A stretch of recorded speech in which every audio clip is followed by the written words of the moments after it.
When there is danger around, we always feel the instinct to protect our loved ones, but sometimes it's so much more than that.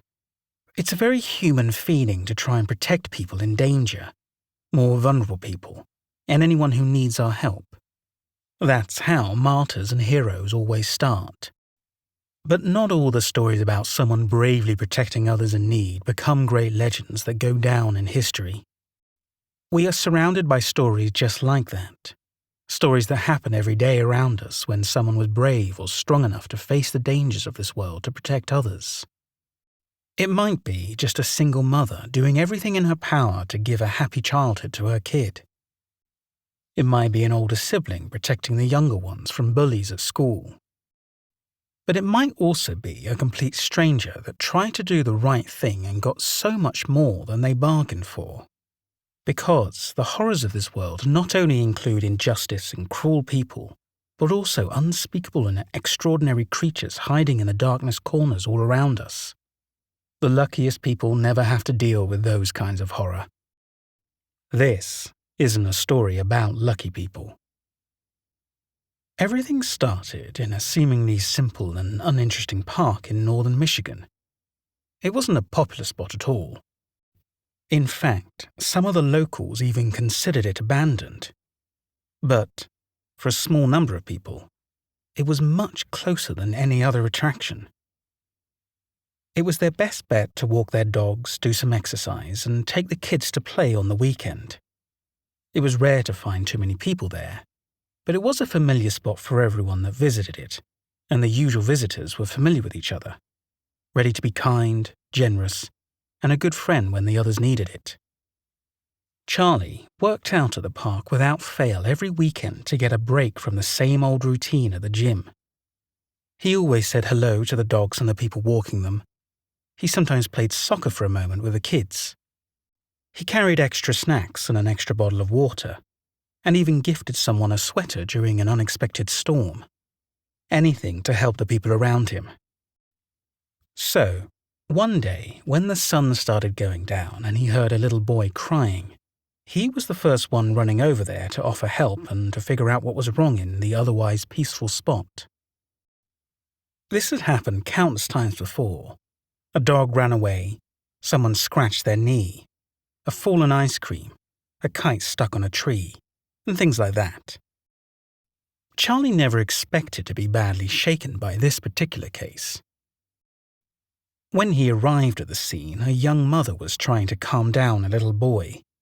But right away, anyone could tell this wasn't the usual kind of problem everyone at the park was used to. Through his desperate tears, the boy managed to speak enough words to unsettle anyone listening. "I saw him, Mum. I saw all his blood," the little boy cried. "He was sick, Mum. He wasn't okay," he repeated, while some of the onlookers discreetly walked away. "He called me, Mum. The sick man wanted help." The boy continued to sob. By then, only Charlie and a pair of older men that were jogging around the park were the only ones left. The young couple in the middle of a date, the teenagers walking their dogs, and all the other kids promptly left the park. It wasn't 100% certain if that little boy was telling the truth. But just in case there really was a sick and scary man, covered in blood and calling children toward him, nobody wanted to be around that. Reasonably, the boy's mother called the police and reported the incident, but she also wanted to get as far away from that spot as soon as possible. She just had to convince her son. Meanwhile, Charlie and the other men guaranteed her that they would take a look around just in case. The boy's ominous words were ringing in their ears. But some little kids didn't explain themselves well or exaggerated some details. Maybe there really was a man out there, bleeding and in need of help. They couldn't just walk away. Someone had to be there when the police arrived. So, the mother and her boy left, and Charlie and the men started looking around. They were methodical at first, covering the entire park, searching for the man, but their intention was obvious. They were purposefully avoiding getting too close to the end of the park, the edge of it, where the trimmed grass ended and the wilderness began. The sun was going down. The shadows were turning darker and longer. And what if that little boy was right? Charlie could feel his heart hammering in his chest. He had to do this. He had to be a good neighbor and a decent person in case someone needed his help. Charlie could tell the other two men were hanging back, waiting for the police, reluctant to go into the bushes and the woods beyond the park. But he forced himself to at least take a look. The problem was that he saw just enough to make him go in deeper. The little boy hadn't made it all up. Charlie saw traces of blood on the ground, on some of the bushes, and on the trunks of some of the trees. He started yelling out, "Hello? Is anyone there? Do you need help?" But he didn't get an answer at first. And when he finally did, well, it wasn't a very human answer. It was as if the entire world quieted down for a moment, just so Charlie could hear that growl. It was something deep, guttural, and furious. There was an animal nearby, and judging by that growling, Charlie should start running away immediately. He stumbled backward and scratched his hands on the ground. But this only made things worse. It meant more blood. It meant that the scent of his blood was in the air now. He had to get away from there, and he had to do it fast. Charlie jumped to his feet, and he pushed through the bushes, crashed against some tree, and he ran forward blindly, just knowing the general direction where the park was. The worst thing was hearing that awful growl behind him, coming closer and closer. But what he didn't understand was that he couldn't hear the animal's footsteps chasing him. He thought it was only his footsteps, maybe one of the two other men walking close to him. He couldn't stay to think about it, though. Finally, Charlie reached the edge of the wilderness again and fell down on the soft grass park. He was breathless, but the other men ran to his side to help, and the police were just parking at the entrance of the park. Everyone was fussing around him, making signs to the police, asking questions and giving instructions. But nobody was looking at the woods. Not like Charlie, who focused on one dark spot among the trees where he saw it clearly. It was a human hand, stained with blood and waving at him, letting him know that he nearly didn't make it.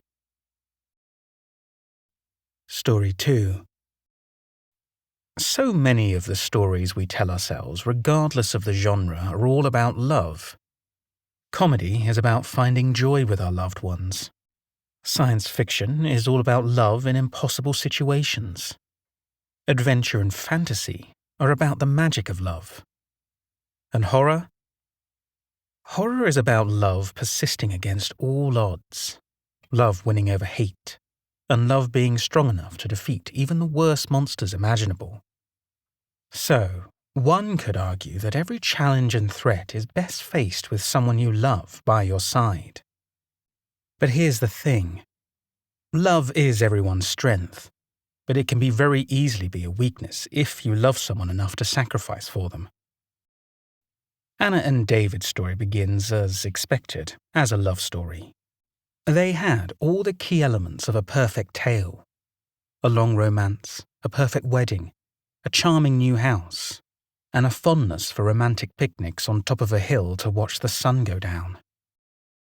However, when they moved to their new house after their wedding, that safe and familiar hill was a little too far away to drive there every single weekend. So, the loving couple was forced to find a new spot for their traditional Sunday picnics. Feeling at a loss, Anna and David approached their next-door neighbors to inquire on the subject. Their neighbor's answer was strange, to say the least. They were an old couple who had lived in that city their entire lives. The woman was kind, although a little snarky, and the man had a better temper, but he was also going through the early stages of dementia. Anna and David weren't exactly surprised to find that the older couple had different opinions on the topic. What truly took them by surprise was just how passionately they disagreed on that subject in particular. Anna and David knocked on their door, and they were greeted by the old woman while her husband sat on a chair in the living room. The newlyweds made a little bit of small talk before posing their question, and the woman immediately told them that their best bet was the forest at the edge of the city, where there were plenty of hiking trails, and surely many nice clearings and spots to enjoy a nice picnic. Before Anna and David could even reply, the woman was furiously interrupted by her husband.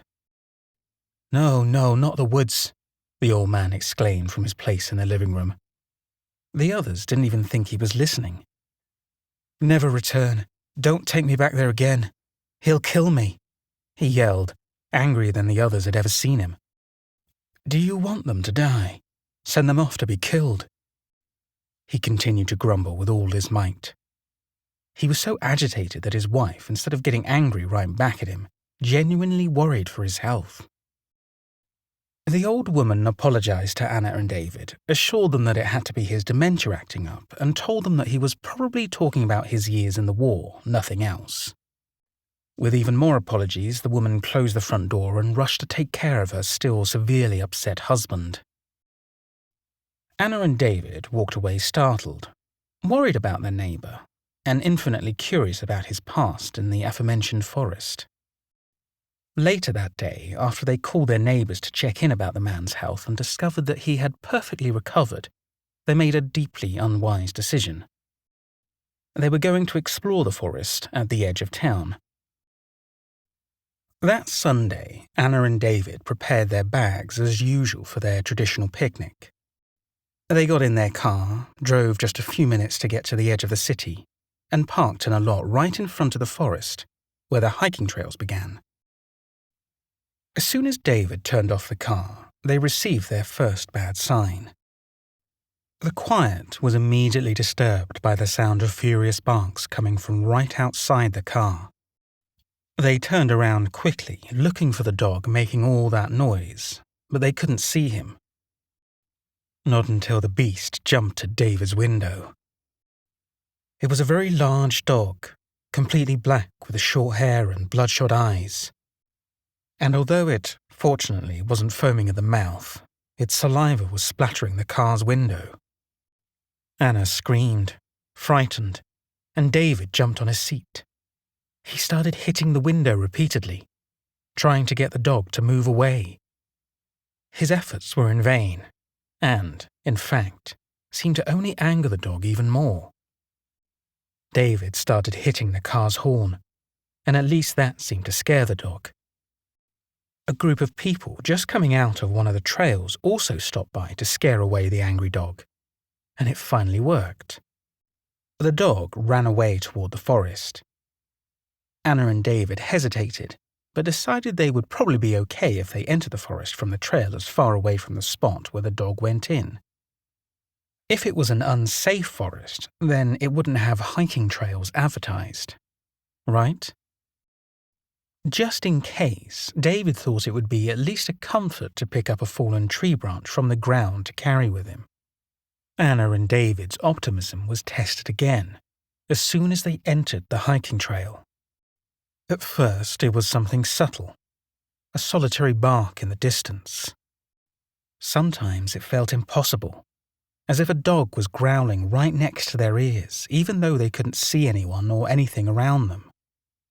They started walking a little faster, but then the barking got louder and closer, giving them goosebumps and making them remember clearly their neighbor's warning. Could it be that the old man wasn't so crazy? Was it possible that his agitated ramblings held some truth in them? When the couple finally reached a clearing in the forest, they exhaled, relieved momentarily. But they didn't even get to unpack the things for their picnic. At first, they hesitated, just out of a terrible feeling in their chest. There was a deadly silence in the air around them, and it felt like the calm before the storm. Effectively, just when they were about to put down their fears and go on with their plan, they heard the noises again. Dogs growling at them, slowly stepping out of the shadows of the bushes and joining them in the clearing. One at first, the one that attacked them in the parking lot. Then another one that looked just like the previous one. But then, there was a different sound.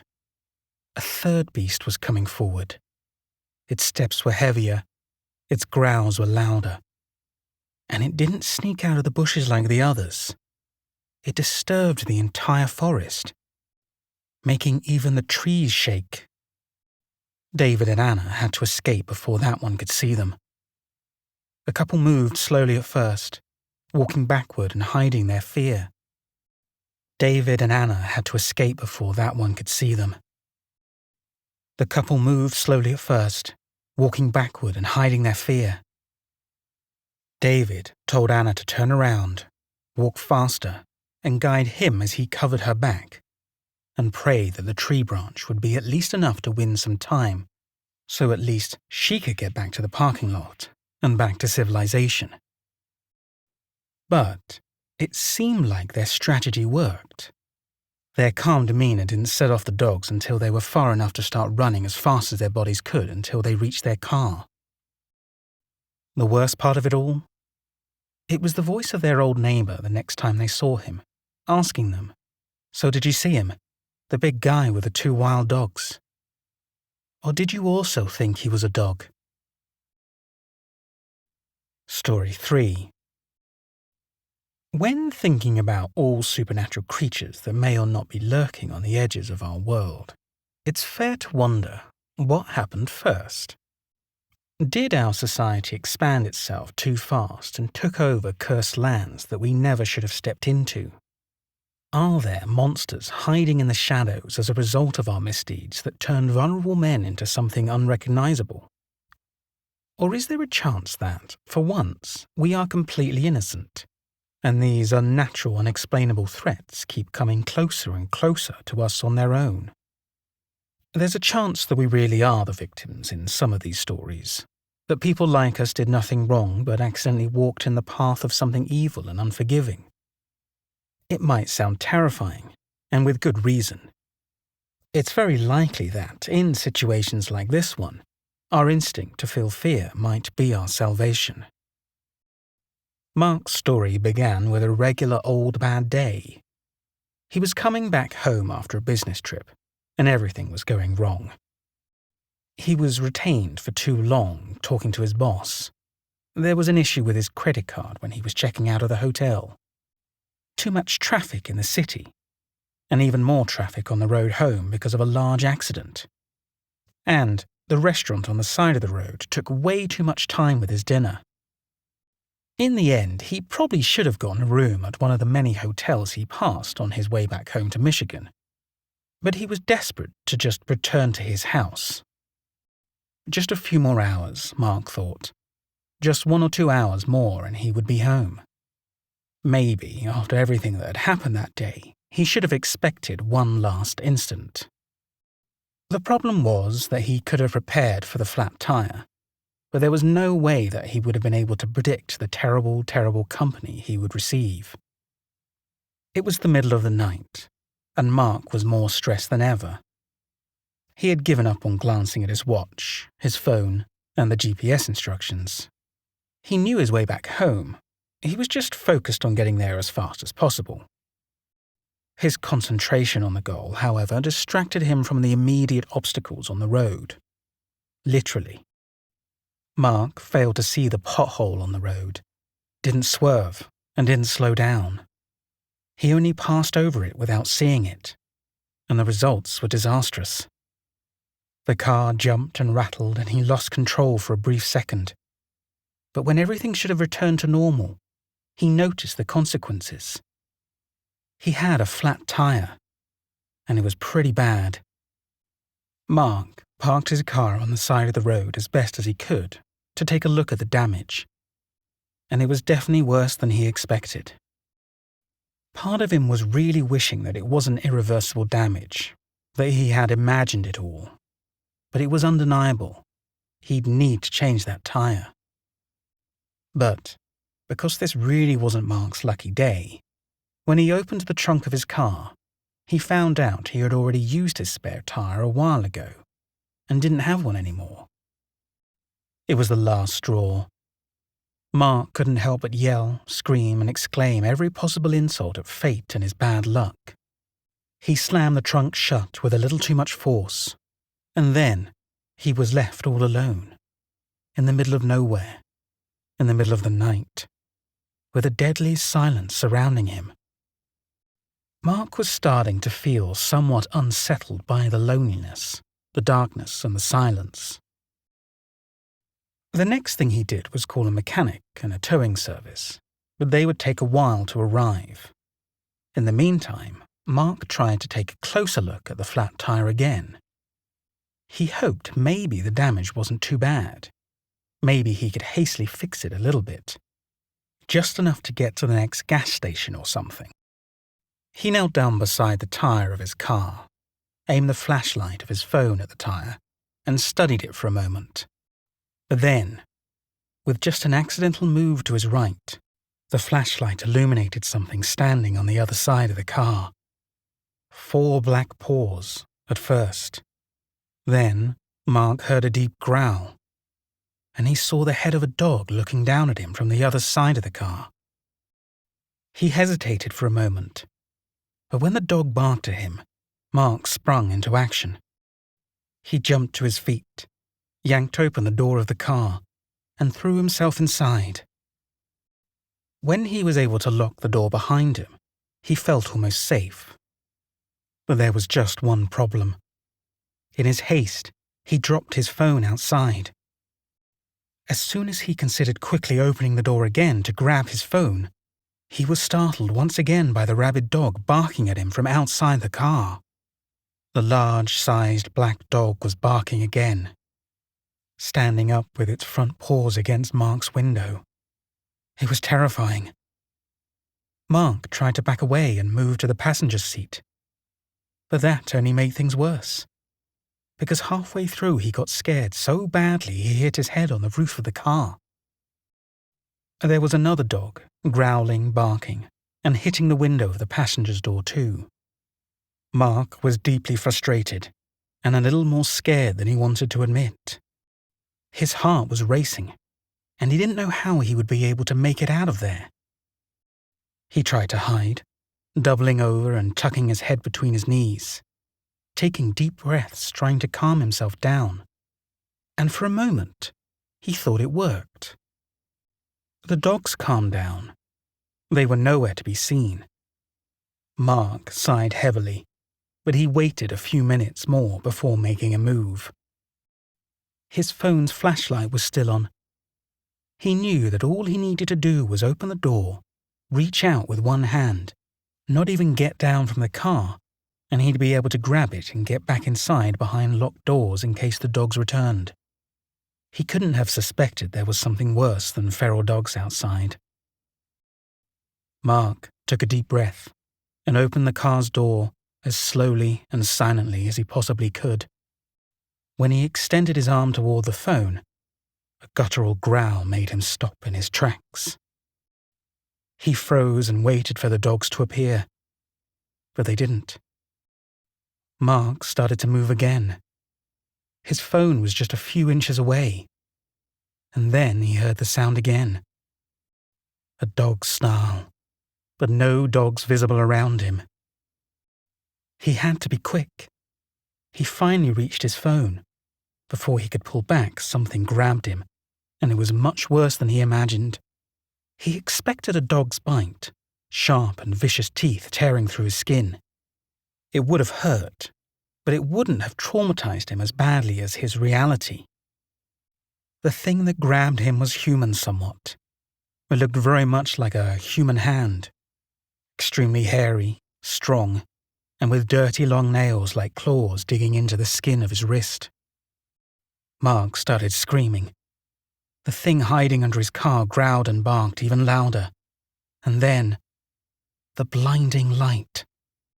Suddenly, Mark couldn't see anything. It was the bright headlights of the mechanic's car, parking a few feet away from him. Mark pulled on his arm again, and he was beyond relieved to notice that whatever had grabbed him had let him go. But then, when he got the mechanic's help and they looked all around the car, looking for angry dogs or something worse, they didn't find anything. Mark wasn't sure if that made him feel better. or much, much worse. Before I continue to the next story, I just want to say thank you for choosing to watch this video, and I hope you're enjoying my narration. If you are, please hit the like button, and if you don't already subscribe to my channel, it really helps me out. Story 4. When it comes to stories about encounters with supernatural creatures, we usually expect people, regular humans like us, to be the innocent victims. It's always about someone being in the wrong place at the wrong time, someone that was too kind or too naive, someone that failed to read the signs and spot the red flags and ended up stumbling into their worst nightmare. But there are exceptions, always, and not all of them look the same. We have all heard about people that believe a little too passionately in supernatural creatures. People that get obsessed and glorify things that they very much shouldn't. But there are people that don't even care about proving that these mysterious beings exist. This is a story about someone that didn't care who or what was haunting him, as long as he got to kill it. Justin was a solitary man that up until that point hadn't had much luck in his life. One year, Justin's father tragically passed away. They didn't have a great relationship, and their old childhood home went, unsurprisingly, to Justin's younger brother. But there was one more property. Suddenly, Justin found himself the owner of an isolated and small lot of land that he hoped could change his life for the better. However, on his first trip there, Justin discovered the unfortunate truth. The property was abandoned. Nobody had taken care of it in decades, probably. His grandparents built a rustic cabin in the woods there, where he spent a few weekends with his family when he was a little kid. But now, as a grown man, Justin found a terrifying old cabin in the middle of nowhere, surrounded by a mysterious forest. With just one look, Justin discovered that his new property was more of a problem than a solution. But he had no idea of how big a problem it actually was. The property wasn't extremely valuable, so Justin gave up on the idea of selling it immediately. It wasn't attractive, and it wasn't very convenient. But it was his. Finally, he had something completely his, and he decided at once that he would make the most of it, and he would defend it with his life.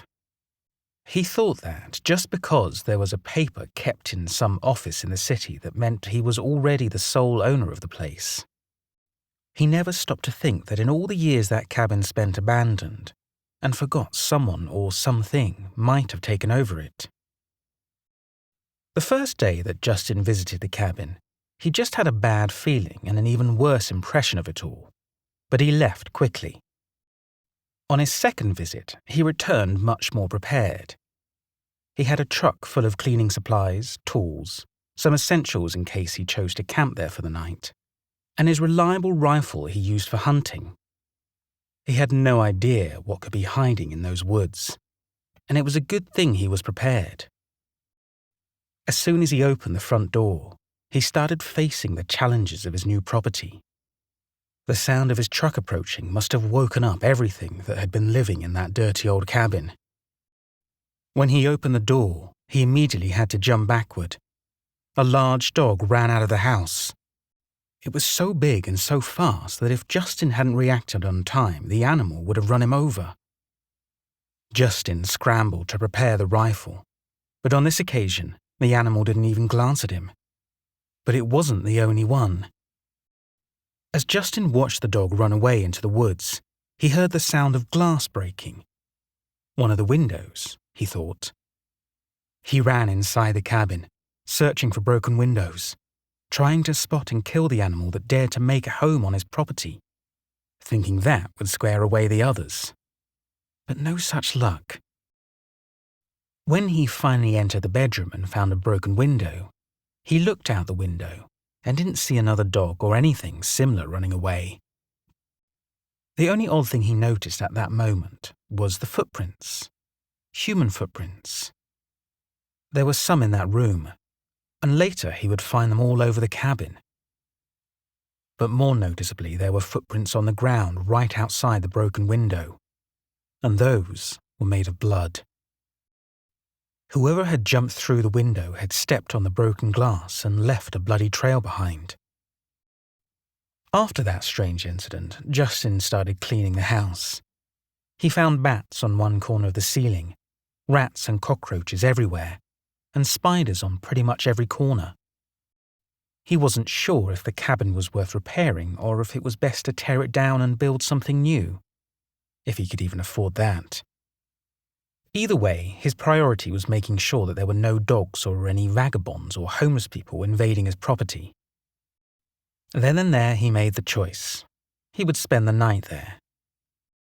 Cleaning the cabin was a hassle, but Justin dove right in, focused and constant in the work at hand. As he worked, however, he started seeing more and more strange things. There were scratches all over the walls. Most of the furniture had bite marks on them, and amongst all the dirt and dust, there was so much hair. Black hairs were all over every surface of the house. Justin chose to believe it was the dog, even if he couldn't help but notice a few long hairs. The thing that made him lose his patience, though, was going back to the bedroom and finding excrement on the floor. He couldn't be sure, but something told him it was human. It must have come from the man that broke the window and escaped before Justin could catch him. Well, Justin wouldn't allow that. He needed to at least scare him away. He couldn't allow intruders. Justin picked up his rifle, prepared himself, and went out of the cabin to follow the path of the bloody footprints that started behind the cabin and got lost in the woods. He wasn't scared. He was prepared to just shoot somewhere near this person, just give them a good fright so they would never return to his cabin. But Justin got so much more than he bargained for. He followed the bloody footprints. The person must have still had some glass stuck on the soles of his feet. Then he noticed a dog's paw prints right beside, and guessed the dog must have belonged to the man. Until Justin realized the dog paw prints were too many. There had to be at least 3 dogs with that man. Well, Justin could scare them all. He didn't mind. He was focused, stealthy, and careful. And finally, when he heard some noises ahead of him, he aimed his rifle, looked through the scope, and spotted the dogs. He was wrong. There were 4 of them, and the man was nowhere to be seen. Instinctively, Justin aimed at the largest dog with a head almost twice as big as the others. And he continued aiming at it even as the head rose from the others. It went up and up, higher and higher. Justin wanted to believe he was pointing at a dog standing on his hind legs, but he could also tell that he was aiming his gun at a dog's head standing about 6 feet high from the ground. He lowered his gun and started running away towards his truck before he could take a look at the body that was supporting that unnaturally large head. Thank you for watching this video. I know there is a ton of content out there and I really appreciate you watching this right through to the end. Again, if you enjoyed it, please hit the like button, and if you don't already, subscribe to my channel. If you want to support me even further, you can buy me a coffee on my Ko-fi account. But if you really want to help me out, please consider sharing this video with communities you might think are interested in it. Thanks again.